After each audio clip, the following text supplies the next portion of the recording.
Сраку дарить, что не надо.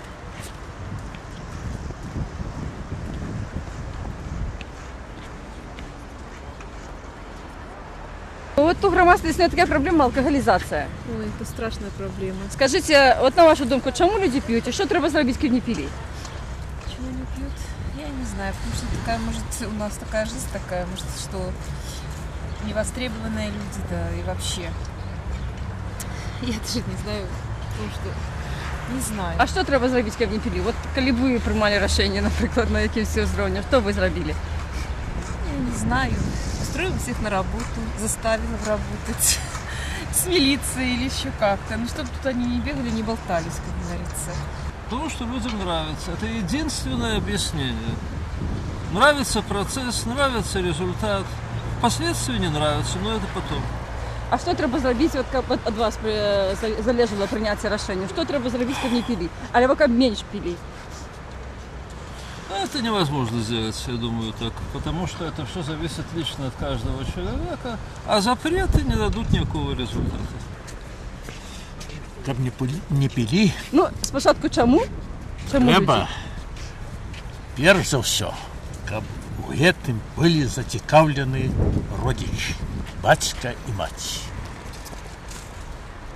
Яны перш за ўсё павінны не піць, тады і дзеці іх не будуць піць. Гэта безадказнасць, жыццёвая безадказнасць чалавека за свой лёс, за сваё будучае. Вот я не сталкивалась. Не знаете, У меня да? близкие не пьют. Мне Спасибо. повезло. Разболтанность – это прежде всего. Вот. Во-вторых, нежелание быть по-настоящему человеком. Отсюда все идет дальше. А що треба зробити, щоб не пили там сім'ї, громадству, ураду?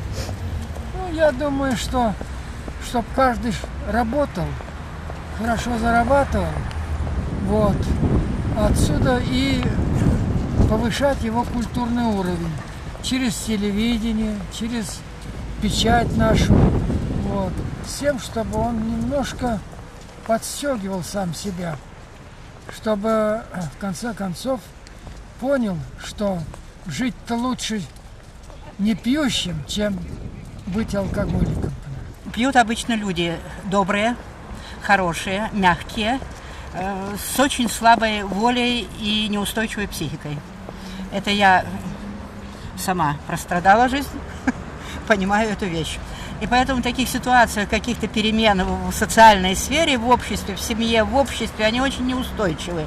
И вначале начинается 20, 30, 50, 100 грамм, а затем организм привыкает и становится человек алкоголиком.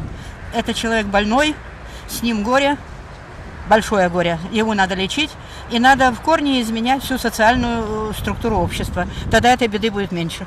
А последний вопрос. Что надо сделать, чтобы не пили? Чтобы не Вот, пили. вот социальная жизнь должна быть лучше. Лучше. Все вот эти катаклизмы, вот это вот 20 этих лет, они вывели людей из строя, и человек, получается, стала проблема в обществе, стала проблема в государстве, проблема в семьях. И эта проблема потом тянет за собой другие проблемы. Это рушение семьи, это плохое воспитание детей и так далее, и так далее. И потеря здоровья, его потеря здоровья и потеря здоровья семьи.